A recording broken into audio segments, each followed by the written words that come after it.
중학교 2학년 미술 시간에 시험 문제가 나왔어요. 생각하는 사람을 조각한 프랑스의 작가 이름을 써라. 그러니까 공부 잘하는 애가 로댕 썼어요. 그 옆에 공부 못하는 애가 이렇게 보니까 오뎅이에요. 땡.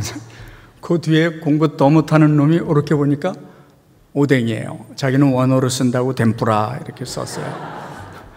이걸 교육학에서 역할 모델이라 그럽니다.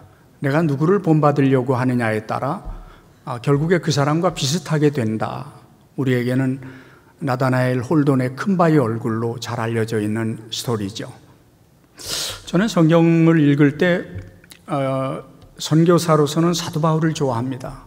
그의 그 불굴의 투지, 한 시대의 대륙의 역사를 바꿔놓았던 사도 바울을 좋아합니다. 또 성직자로서는 사무엘을 좋아합니다. 그가 마지막 미디안 광야에서 했던 그 설교, 마지막 설교를 내 인생의 마지막 설교로 삼아야 되겠다, 이런 생각을 하곤 합니다. 평신도 지도자로서, 공직자로서 하나님 앞에 위대한 역사의 새벽을 깨웠던 사람을, 저는 느헤미야를 좋아합니다. 이 느헤미야의 배경을 조금 이해하면 이스라엘 백성들이 남과 북으로 나눠지다가 북왕국은 BC 722년에 아수르에게 멸망하고, 그 다음에 남왕국은 BC 586년에 바벨론에 의해서 멸망을 당합니다. 그리고 성경의 예언대로 이스라엘 백성들이 예루살렘으로 돌아오게 되는데, 첫 번째 귀환이 BC 536년 스룹바벨의 인도로, 2차 귀환이 BC 457년에 에스라의 인도로, 그리고 이 마지막 귀환이 느헤미야에 의하여 BC 445년에 예루살렘으로 돌아오게 됩니다. 느헤미야는 무너진 예루살렘 성벽을 온갖 방해에도 불구하고 재건하고 성전을 성결케 하여 암울하고 절망적이었던 이스라엘의 역사의 새벽을 깨웁니다. 이스라엘은 당시 세 가지 면에서 절망적이었습니다. 첫째, 이스라엘을 이끌어갈 지도자가 없었습니다. 이 정치적인 지도자가 얼마나 중요합니까? 우리 헌정사에서 지도자로 인하여 고통을 받았던 시간이 있고, 지도자가 중요합니다. 또 정치적인 지도자가 없을 때는 영적인 지도자가 얼마나 중요합니까? 아무리 힘들어도 인간은 영적인 동물이기 때문에 영적으로 위로를 받으면 또 살만하는데, 여기는 영적인 지도자도 없고 정치적인 지도자도 없어요. 두 번째, 경제적 파탄이 일어났어요. 아무리 힘들어도 등 따쓰고 배부르면 살만합니다. 근데 경제적으로 이스라엘 백성들이 유리하고 방황하고 다 흩어져가지고 먹을 거를 찾아 들로 거리로 흩어졌습니다. 세 번째, 야훼 종교가 무너졌어요. 제단이 무너지면서 야훼 종교가 무너졌어요. 우리가 이 지구 반대편에서 일어나고 있는 사건이 우리하고 무슨 상관이 있는가? 성경이라는 이 텍스트가 오늘 우리가 살고 있는 이 컨텍스트 상황에 어떻게 접목되어야 되는가 반성하고 돌아보고 다시 말씀으로 돌아가기 위해서 우리가 역사를 공부하는 건 중요한 거죠.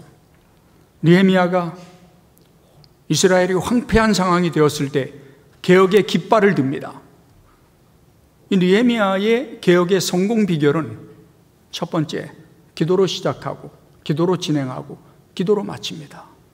느헤미야를 잘 읽어보면 느헤미야서를 매 장마다 느헤미야가 기도하는 모습을 볼 수 있습니다. 1장 4절에 내가 이 말을 듣고 앉아서 울고 수일 동안 슬퍼하며 하늘의 하나님 앞에 금식하며 기도하여, 금식하며 기도했어요.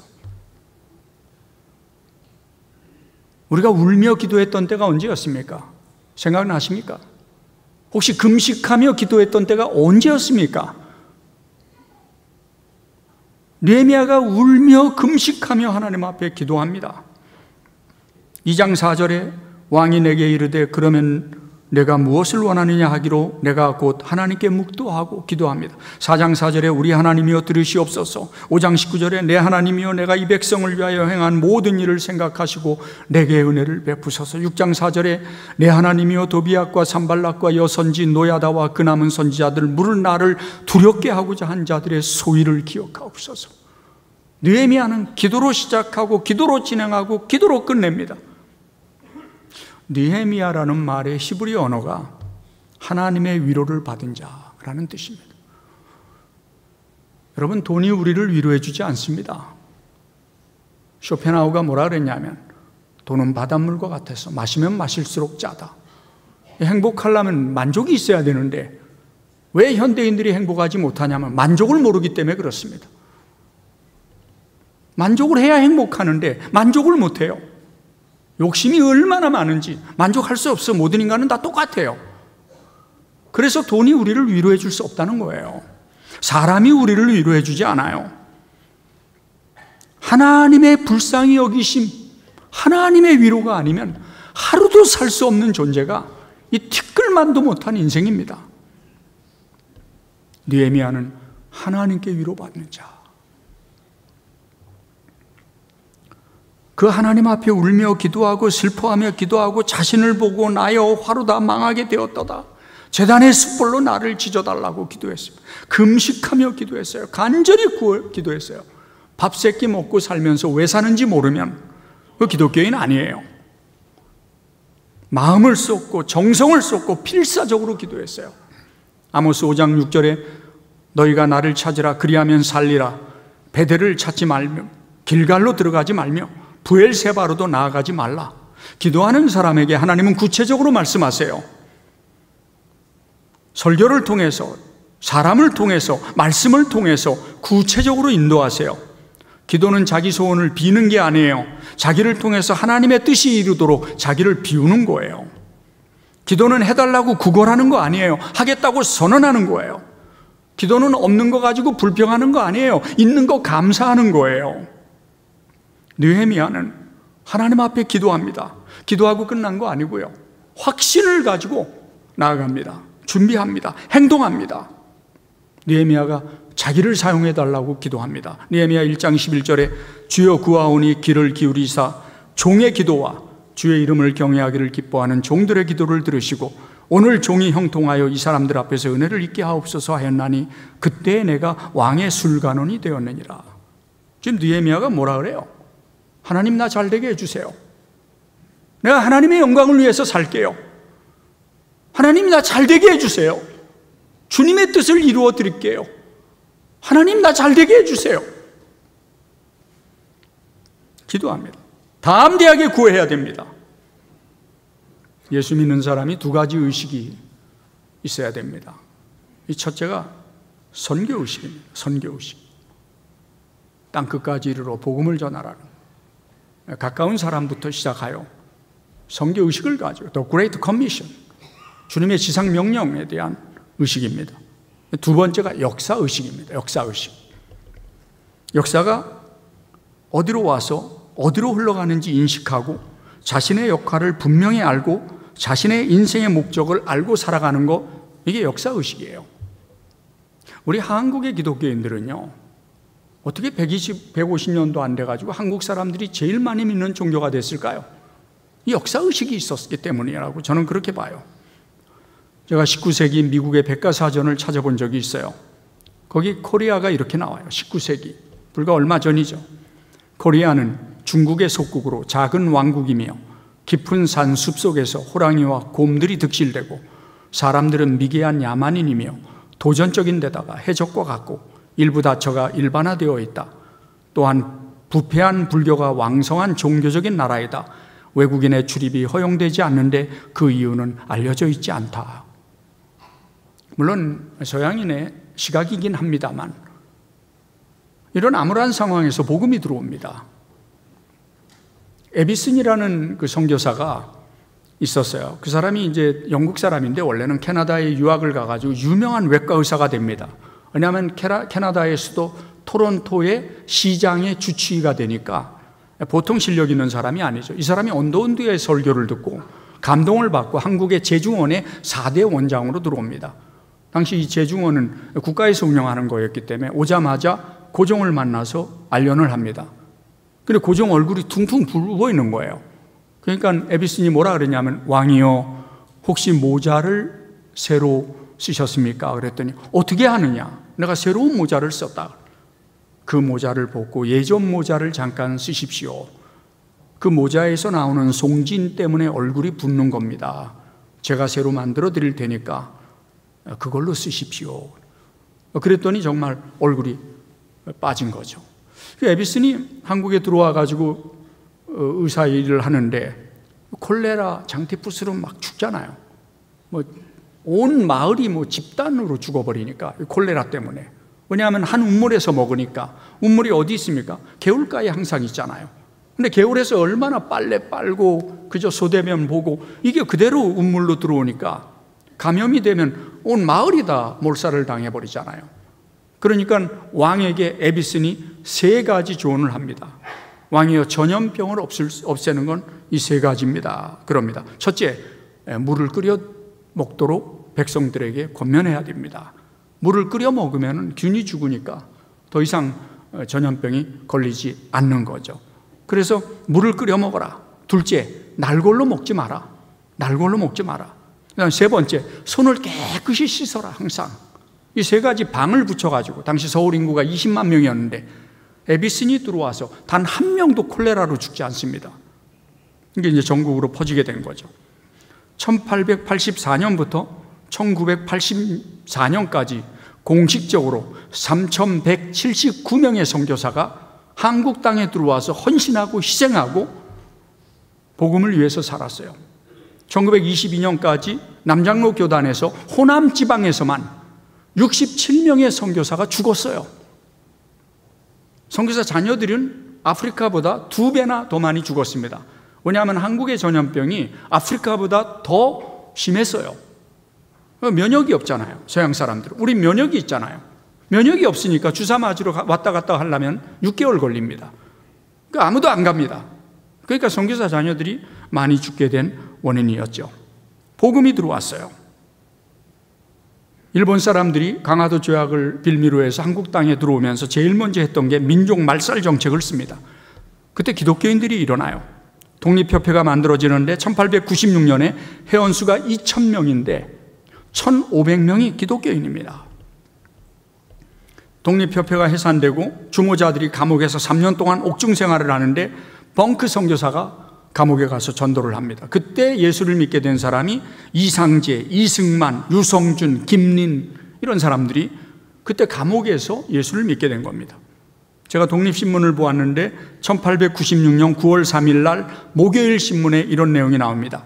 어제 모하간에서 야소교 교인들이 2,000명이나 모여서 애국가하고 하나님께 기도하기를 성체 안광하심과 조선 인민의 부강함을 축소하고 전 국민이 동심 협력하여 서로 돕고 서로 사랑하여 아무쪼록 조선이 자주 독립이 되고 인민이 타 국민과 같이 세상에서 대접받고 재능이 늘기를 기도하였더라. 모하간이 어디냐면 지금 서대문에 있는 독립문이 있는 자리입니다. 중국에 사신이 오면은 자신이 머물 수 있는 호텔이면서 식당이면서 또 외교하는 무대였습니다. 그게 2,000명이나 모였어요. 여러분 2,000명이 모였다는 얘기가 무슨 말인지 아세요? 제가 그때 1896년에 한국의 기독교를 연구해 봤더니 세례 교인은 777명, 1896년 9월 보고서에 의하면 기독교 인구가 장로교인 3,000명, 감리교인 2,000명, 전국의 기독교인이 10,000명이 안 됐어요. 당시 민족종교였던 천도교 인구가 공식적으로 200만이었습니다. 10,000명도 안 되는 기독교인들이 전국에서 모하간에 모여가지고 나라와 민족을 위해서 기도하자 그랬더니 짐 싸들고 먹을 거 싸들고 밥 해 먹어가면서 모하간에 모여서 나라와 민족을 위해서 기도했다는 거예요. 1892년 봄 북장로교 성교 보고서에 이런 내용이 나와요. 한국교회가 지닌 가장 흥미있는 양상의 하나는 애국심이다. 우리의 연안선은 어느 주일 아침 늦게 북쪽 땅에 우리를 내려놓았다. 강원덕 마을로 이 씨는 우리의 눈을 돌리게 하였다. 대나무 끝에서 조그마한 한국국기가 휘날리고 있었다. 깃발들은 기독교인들의 집이나 교회 위에 휘날리고 있었다. 경축일 뿐만 아니라 성탄절과 교회 절기에도 태극기를 개양했고 애국가를 불렀다. 한국 기독교인들의 저변에는 애족의 정신이 흐르고 있다는 것을 알았다. 구한말 기독교인들이 애국심의 고향을 태국기를 통해서 이루어졌어요. 배제학당이 앞장섭니다. 조선 그리스도인보 1891년 5월 13일자 신문에 교회 절기에도 십자가와 태극기를 양쪽에 세우고 기독교 계통의 학교의 행사에는 애국가를 불렀다. 교인들도 주일날에 태극기를 달기도 했다. 교회에서 애국가하고 국기를 개양하였다라고 나옵니다. 관리들의 매간 매직 현상이 심했어요. 돈 주고 그 양반직을 사는 거죠. 그 정도 이 돈 챙겨가지고 돈 벌었어요. 왕이 그 정도였으니까 얼마나 타락했어요, 양반들의 세계가. 근데 이 불법 행위에 대해서 강력하게 항의하는 모습이 기독교인들 사이에 나타나요. 그래서 기독교인들이 사는 곳을 관리들이 가기를 원하지 않았어요. 왜냐하면 불법적인 재산 강탈이 불가능했기 때문이에요. 자기도 돈을 주고 샀단 말이에요. 그럼 가서 돈을 벌어야 되는데 기독교인들이 사는 마을에는 뇌물이 통하지 않았어요. 그러니까 안 갈라 그러는 거예요. 대한그리스도인 신문 1893년 3월 1일자 신문에 이런 내용이 나와요. 이번에 새로 난 군수 중에 어떤 유세력한 양반 한 분이 말하되 예수교 있는 고을에 갈 수 없으니 영남 고을로 옮겨달라 하니 어찌하여 예수교 있는 고을에 갈 수 없나뇨? 우리 교는 하나님을 공경하고 사람을 사랑하는도다. 그 다음 거 보여주세요.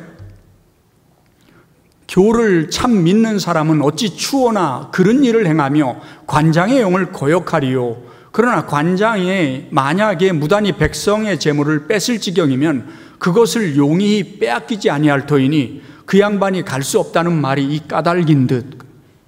경상도 지역은 뭐 지금도 복음화가 가장 낫지 않습니까? 그때도 그러니까 예수 안 믿는 사람들이 있는 경상도 지방으로 나를 보내달라고 다시 또 뇌물을 바치는 이런 악순환이 계속되는 거죠. 독립신문 1898년 12월 24일 날 신문에 나옵니다. 서양 각국의 구세주를 승봉하는 나라들은 하나님을 공경하고 사람을 사랑하는 고로 법률을 실시하고 정치가 문명하여 백성이 요족하고 나라가 부강하며. 그래서 기독교인들이 사는 마을에는 가지를 않을 정도로 청렴하고 깨끗하고 뇌물을 주지 않았어요. 조선 통족부가 신민회를 말살시키기 위하여 조작한 사건이 있어요. 그게 유명한 백오인 사건이라는 거예요. 이게 이미 잘못된, 이미 조작된 사건이라는 게 알려졌어요. 당시 비밀 신민회가 조직이 돼가지고 독립운동을 하고 있는데 이거를 때려부수기 위해서 조작한 사건이 1911년 9월 30일에 모여서 10월 12일 날 신의주역에서 압록강 철교 개통식에 축하하러 가는 데라우치 총독을 암살하려고 했다라고 조작한 사건이에요. 당시 신민의 명단이 전체 합쳐가지고 한 800명 정도로 추산이 되는데 이 가운데 700명이 붙잡혀가지고 옥고 치르고 고문당하다가 죽고 했던 유명한 사건입니다. 여기 길선주 장로의 큰아들 길진형도 고문으로 병에 걸려서 죽습니다. 이 700명 가운데 105명이 실형을 선고받고 감옥에 가요. 제가 이 105명의 종교를 조사한 적이 있어요. 기독교인이 91명, 천주교인이 2명, 천도교인이 2명, 무교가 10명. 이 105인 사건이 민족사의 거대한 물줄기인 3.1운동으로 이어지게 되는 거예요. 예수 믿는 사람들이 역사의식이 있었어요. 이게 근대화의 기초가 된 겁니다. 저는 소개받은 대로 1990년 한국을 떠났어요. 그리고 25년 동안 외국에서만 살다가 한국에 와보니까 한 세대 전에 한국을 떠났다가 한 세대가 지난 다음에 들어와서 보니까 기독교인들의 역사의식이 있었던 그 자리에 역사의식은 없어져 가고 3가지 이상한 현상이 나타나 있더라고요. 그 첫째가 밀리턴틀리 판다멘탈리즘이에요. 전투적 근본주의. 그래가지고 수진사 불지르고 할렐루야 하는 거 뒤에서 기자가 사진 찍은 게 나왔어요. 청와대 뒤에 있는 절 앞에 불전함을 때려 부수고 우리는 하나님의 자녀다라고 소리치는 장면이 나왔어요. 기독교가 언제부터 이렇게 폭력적인 종교가 됐습니까? 이 신의 종교가 됐어요. 이게 이제 신바리새주의를 낳습니다. 교회는 이래야 된다, 저래야 된다.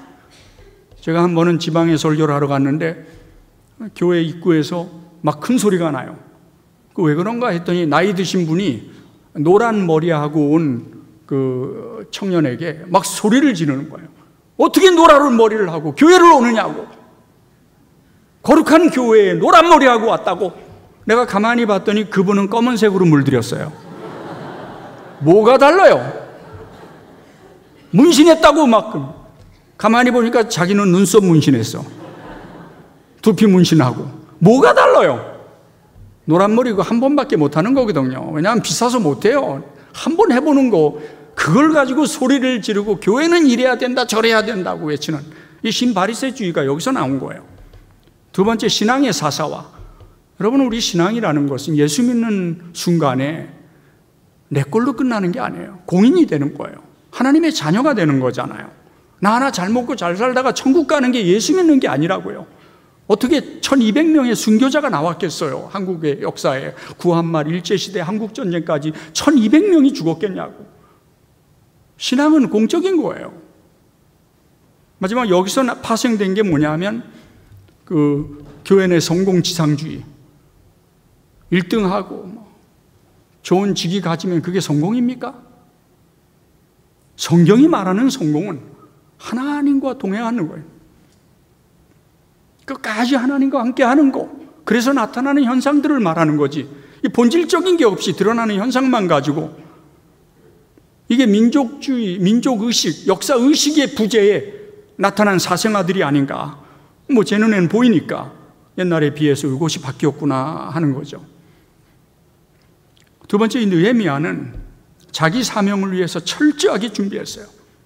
1장 1절에 아닥사스다 왕 20년 기슬루월에, 이 기슬루월이 유대인 달력으로 10월, 11월을 말해요. 근데 2장 1절에 보면은 기스루월에 기도하기 시작했는데 니산월에 응답을 받아요. 니산월은 3월과 4월이에요. 최소한 4개월, 길게 잡으면 6개월 동안 느헤미야는 기도만 한 게 아니에요. 하나님 나를 써주세요. 기도하고 준비했어요. 그걸 어떻게 알아요?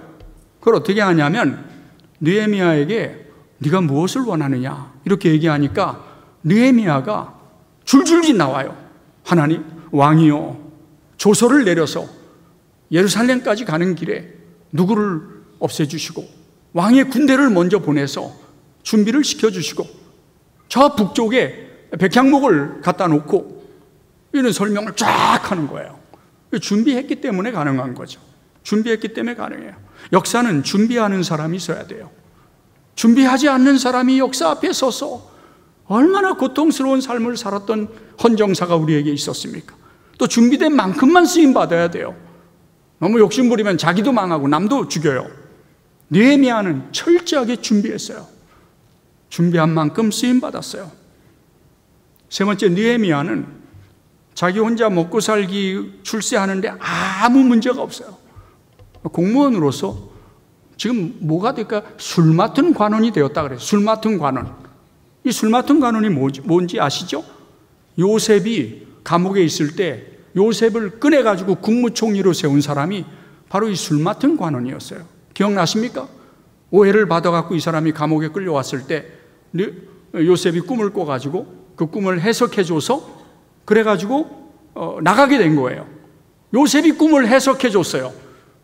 제가 있으면 제가 할 텐데 제가 유해석이에요. 제가 없던 시대에 다행히 요셉이라도 있어서 그 사람이 까먹었어요. 까먹었다가 바로 왕이 꿈꾼 걸 얘기하니까 그때 비로소 감옥에 요셉이라는 자가 있는데 그가 왕의 꿈을 해석할 사람이다. 그래서 불러가지고 꿈을 해석하고 그 문제를 해결할 대안으로서 그가 국무총리가 되게 된 거죠. 이 역할이에요 지금. 고대 전제주의 사회에서 사람을 죽이는 방법 간단하죠. 술 먹었을 때 독약 타면 되는 거예요. 가장 믿을 만한 사람, 가장 신뢰할 만한 사람을 옆에 두는 거죠. 느헤미야가 바로 그 자리에 있었던 거예요. 자기를 위해서 사는 게 아니죠. 남을 위해서, 하나님의 영광을 위해서 자신의 한 몸을 희생하는 거예요. 그는 자기 일, 자기 개인의 문제를 놓고 기도한 것이 아니라 하나님의 말씀에 의해서 지배받는 세상을 위해 쓰임받고자 했어요. 하나님은 남을 위하여 선한 비전을 가지고 그 실현을 위해 몸부림치는 자들을 귀하게 여기세요. 느헤미야는 어려움이 있을 때 자기에게 손가락질하는, 개혁은 남을 향하여 손가락질하는 거 아니에요. 자기를 향하는 거예요. 자기를 향하여. 느헤미야 1장 6절에 보면 이제 종이 주의 종 이스라엘 자손을 위하여 주야로 기도하오며 주는 귀를 기울이시며 눈을 여시사 종의 기도를 들으시옵소서. 나와 나의 죄, 나의 아비의 집입, 우리 조상들이 지은 죄, 하나님 앞에 불복한 죄, 우리 공동체가 가지고 있는 죄, 여기서부터 개혁은 시작되는 겁니다.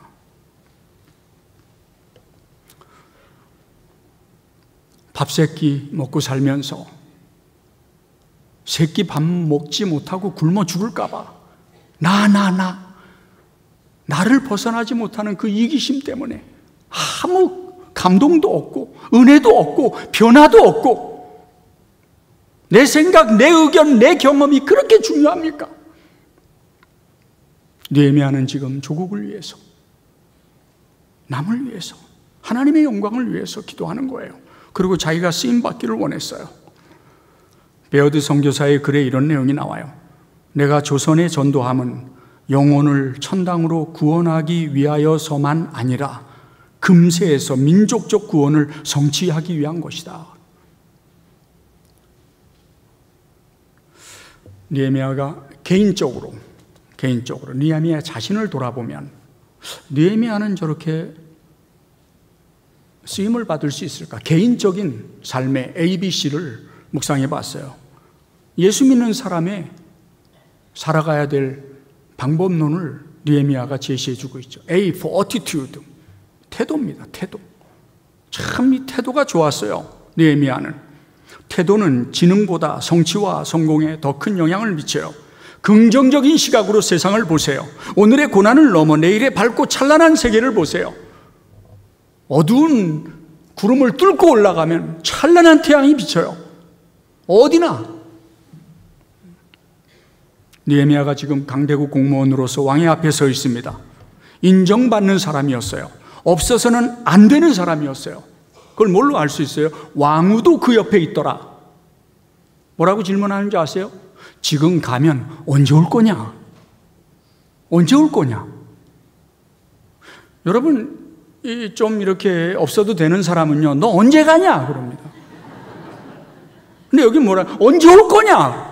없으면 안 되는 사람이니까 느헤미야에게 언제 올 거냐? 그러면, 야, 참, 여러분 선교사들 혹시 한국 방문하거나 우리 교회 방문하면요, 할 말 없다고 언제 가냐고 그러지 마세요. 얼마나 빨리 가야 되나 보다 그래가지고 아주 죄책감에 시달려요. 본교회라고 가면은 언제 가냐고 제일 먼저 물어봐요. 아주 선교사들 막 가슴이 떨려요. 그 말 들으면. 빨리 가야지, 내가 죄졌구나. 그런 마음, 죄책감 들게 하지 마세요. 느헤미야는 언제 오느냐? 언제 오느냐? 없어서는 안 되는 사람, 꼭 필요한 사람. 2장 4절에 왕이 내게 이르되 내가 무엇을 원하느냐? 이 느헤미야를 보면요, 평소의 외모가 밝았다는 걸 알 수 있어요. 왜냐하면 그날따라 안색이 어두웠거든요. 그러니까 왕이 물어보는 거죠. 어찌하여 오늘따라 내 안색이 안 좋으냐? 이렇게 물어보는 거예요. 여러분, 평소에 인상 쓰고 맨날 그렇게 사는 사람은요, 왕이 절대 이렇게 말 안 해요. 너 오늘도 그 모양이냐? 넌 늘 그러냐? 그래요. 안 해요. 느헤미야는 밝은 외모를 갖고 있었어요. 그러다가 수심이 가득하니까 물어보는 거죠. 그때 기도하고 말합니다. 왕이요, 예루살렘이 회파되고 백성들이 유리한다고 하는데 왕이 다스리는 그 지역에 나를 보내주세요. 그때 말을 이렇게 해요. 왕에게 아뢰되 왕이 만일 좋게 여기시고 종이 왕의 목전에서 은혜를 입었사오니. 느헤미야 2장 5절에 보면, 자, 지금 느헤미야가 하나님 앞에 기도했잖아요. 누가 성취하신 거예요? 하나님이 하신 거죠. 누구를 통해서 했어요? 아닥사스다 왕을 통해서 했죠. 그러니까 하나님에게만 감사하는 게 아니죠. 왕에게도 감사하잖아요. 이렇게 얘기하는 거예요. 왕이여, 내가 왕의 앞에서 은혜를 입어 싸우니, 지금까지 내가 왕 때문에 여기까지 왔다는 거예요. 만일 왕이 좋게 여기시면 주도권을 자기가 안 잡아요. 기도했다고 함부로 하지 않아요. 그 주도권을 아닥사스다 왕에게 줘요. 이 태도, 젊은 사람들이 있으면요, 어머니한테 오늘 가서, 어머니, 제가 그동안 어머니에게 은혜를 입어 여기까지 왔으니 만일 어머니가 원하시면 10,000원만, 20,000원 줘, 20,000원. 얼마나 그 말이 흐뭇합니까? 사람이 말 때문에 얼마나 상처를 받고 밤잠을 설치고, 말 때문에 얼마나 기분이 좋아갖고 설레게 아침을 맞이합니까? 말이 얼마나 중요합니까? 느헤미야의 대답은 정중했어요. 신중했어요. 예의 바르고 간절했어요. 대인관계가 얼마나 거칠은지 몰라요. 잠언 15장 4절에 올량한 혀는 곧 생명나무라도 패려한 혀는 마음을 상하게 하느니라. 말이 다가 아니에요. 그 말은 그 사람의 세계관이에요. 그 사람이 누군지를 말하는 거예요. A for attitude인데 B for behavior. 행동이 반듯했어요. 깨끗하고 투명했어요. 느헤미야서 5장 14절에 총독이 되고 나서 뭐라고 말하나 보세요. 또한 유대 땅 총독으로 세움을 입을 때 곧 아닥사스다 왕 제20년부터 제32년까지 12년 동안 나와 내 형제들이 총독의 녹을 먹지 아니하였느니라. 뇌물을 받지 않았어요. 이권에 개입하지 않았어요. 깨끗하고 투명했기 때문에 모두가 다 따랐어요. 하나가 됐어요. 한 번은 제가 대표로 있는 선교단체에 매년 3,000만 원씩 후원하는 사업하는 분이 계셨어요. 참 이 선교단체는 그런 분들이 계셔야 구석구석 복음이 전하는데 큰 일을 하거든요. 이름 없이 빚도 없이. 그런 분들이 계세요. 매년 3,000만 원이면 큰 돈입니다.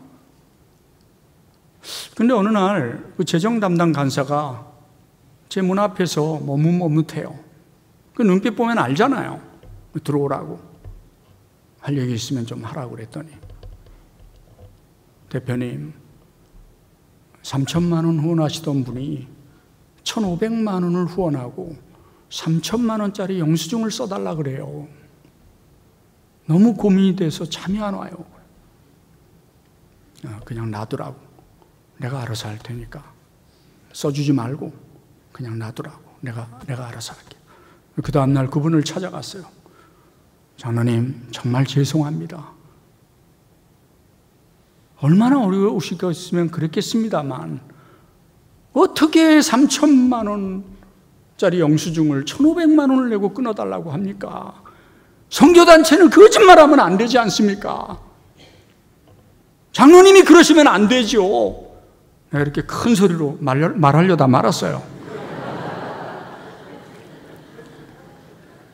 나름대로 절박한 사정이 있겠죠. 얼마나 힘들면 그렇겠습니까? 사업하는 분이. 정직하게 말씀을 드렸어요. 선교사들이 선교하는 선교단체가 거짓말을 하면 선교사들을 뵐 면목이 없고 저희는 1,500만 원까지밖에 후원을 못합니다. 영수증을 끊어줄 수 없습니다. 죄송합니다. 얼마나 마음이 안 좋은지 저도. 그날 밤에 와서 KBS 9시 뉴스를 보는데 한국에서 돈 띄어먹는 단체들, 연말 정산할 때 거짓말로 그 정산해가지고 사기치는 단체들, 종교가 나왔어요. 첫째가 무교. 우리가 무속신앙인들에게 역사의식을 기대할 수는 없겠지만 첫째가 무교, 둘째가 절, 셋째가 개신교회 이렇게 나왔어요. 그거를 보는 순간 가슴 억장이 무너져요. 얼마나 일반화되어 있다는 거예요. 어떻게 우리가 거짓말을 하냐고요. 헌금을 거짓말할 수 있어요? 목적이 거룩하면 수단과 방법도 거룩해야죠. 느헤미야는 이런 면에서 깨끗했어요. 투명하게 공개해 보세요. 아무도 말 안 해요. 감추고 안 보여주고 하니까 뭐가 있나 보다 해가지고 실제로 그래요. 느헤미야는 반듯했어요. C for confidence, 확신이 있었어요. 하나님이 나와 함께 하신다는 확신, 하나님이 이 일을 기뻐하신다는 확신, 민족을 세우고 야훼 종교를 세울 때 우리 민족이 그 길만이 살 길이라는 확신이 있었어요. 느헤미야 2장 20절에 느헤미야가 자기를 비방하고 루머를 만들고 계속해서 공개한 도비야와 산발락과 명단들이 쫙 나와 있어요. 끝까지 따라다녀, 마지막까지. 그들을 향해서 말해요. 하나님이 우리를 형통케 하시리니 그의 종들인 우리가 일어나서 건축하려니와 오직 너희에게는 예루살렘에서 아무 기업도 없고 권리도 없고 기억되는 바 없다 하였느니라. 확신. 내일 아침에 해가 동편에 떠서 서편으로 지지 않는다 할지라도, 다시 말하면 오늘 밤에 내가 잠자리에 들었는데 깨어나지 못한다 할지라도 나의 이름 석자 하나님 나라의 생명책에 기록되어 있다고 믿는 사람만 아멘 하십시오. 우리는 죽어도 천국 갑니다. 확신. 하나님이 여러분을 이 땅에 보내셨기 때문에 오늘도 당신이 주인공입니다. 주인공은 절대 안 죽어요. 흥행하는 영화 보세요. 드라마 보세요. 무슨 일이 있어도 안 죽어요. 제작비 다 빼먹어야 돼요. 드라마 끝날 때까지 안 죽어. 주님이 마침표를 찍을 때까지 포기하지 마세요. 사람은 사명 있는 한 죽지 않습니다. 2024년 8월 11일 나를 이 땅에 살게 하신 분은 나를 통하여 이루시고자 하는 그분의 뜻이 있기 때문에 살려주신 거예요. 느헤미야는 확신이 있었어요. 다윗이 말합니다. 하나님이여 내 마음이 확정되어 싸우니 비파야 수구마 깰지어다 내가 새벽을 깨우리로다. 앞서간 신앙의 선배들은 하나님 앞에서 확신을 가지고 살았어요. 느헤미야 2장에서 이스라엘의 총독으로 임명을 받고 예루살렘 성을 세우고 개혁을 이루었습니다. 지금도 이스라엘에 가면 성벽들이 써져 있는 게 역사적으로 쌓여 있습니다. 지금의 거는 오스만 터키 당시에 만들어진 겁니다. 그 이전에 느헤미야가 쌓을 때의 성벽도 볼 수 있습니다. 제가 자세히 봤는데요, 느헤미야 때 쌓은 성벽이요 가장 촘촘하고 가장 탄탄해요. 지금도 그 흔적을 볼 수 있어요. 우리가 이 세상을 살아가면서 예수 믿는 사람으로서 흔적이 있습니까? 갈라디아서 6장 7절에 이 이후로는 누구든지 나를 괴롭게 하지 말라. 내가 내 몸에 예수의 흔적을 지니고 있노라. 우리의 삶 속에 주님과 동행한 흔적, 우리의 통장 속에, 우리의 간증 속에 하나님이 함께 하신 흔적이 있느냐고 묻고 있는 것입니다.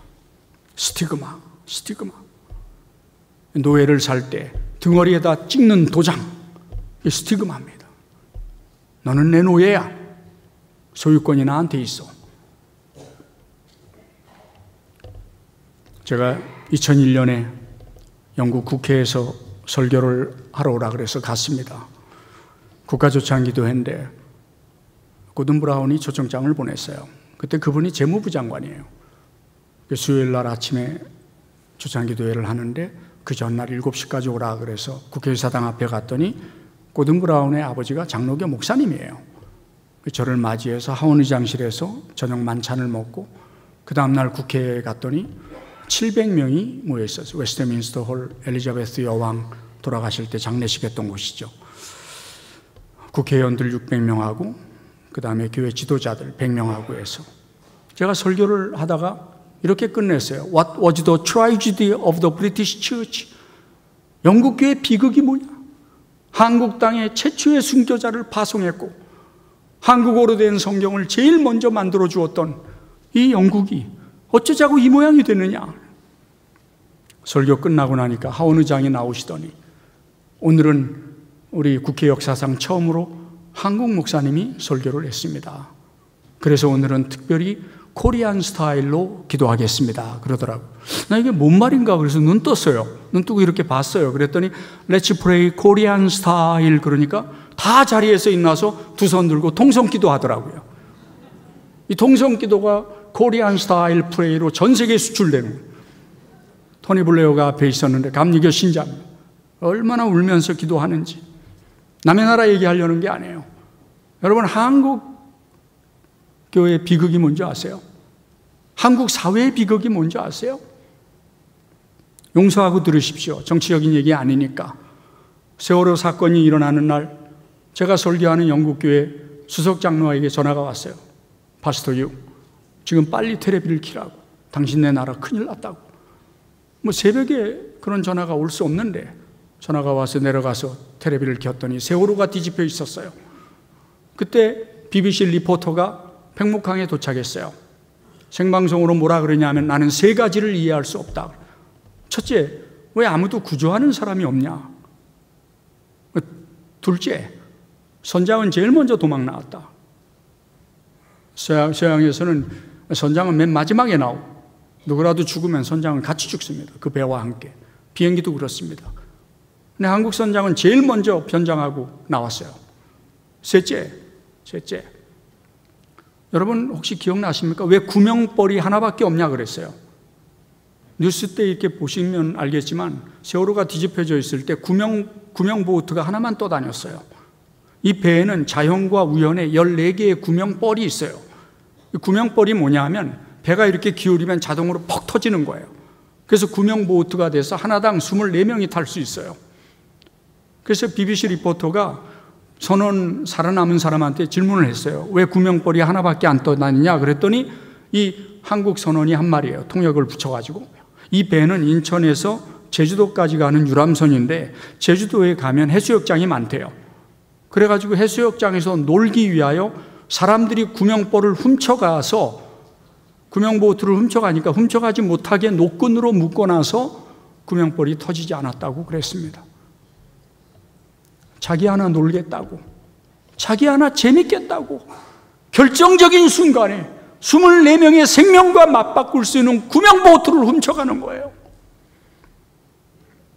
한국 사회의 비극은, 한국 기독교의 비극은 이기적인 거예요. 이기적인 거. 나. 제가 그날부터 울면서 뉴스를 봤어요. 영국에서는 세월호를 이용해 먹었어요. 사면이 바다예요. 그런 사건은 항상 일어나요. 이런 사건이 일어날 때 이렇게 하면 안 된다는 홍보용으로 그걸 이용했어요. 계속 생방송으로 며칠이고 나왔어요. 볼 때마다 저는 울었어요. 한국에 들어왔더니 CTS에서 아침에 직원들 일주일 동안 설교를 해달라 그래서 갔어요. 세월호 얘기하다 또 울었어요. 그때 그 사장이 아침 식사를 대접하면서 선교사님, 세월호에도 간증이 있는 거 혹시 아세요? 아니요, 못 들어봤어요. 거기 무슨 간증이 있습니까? 아니에요, 간증이 있어요. 한번 찾아보세요.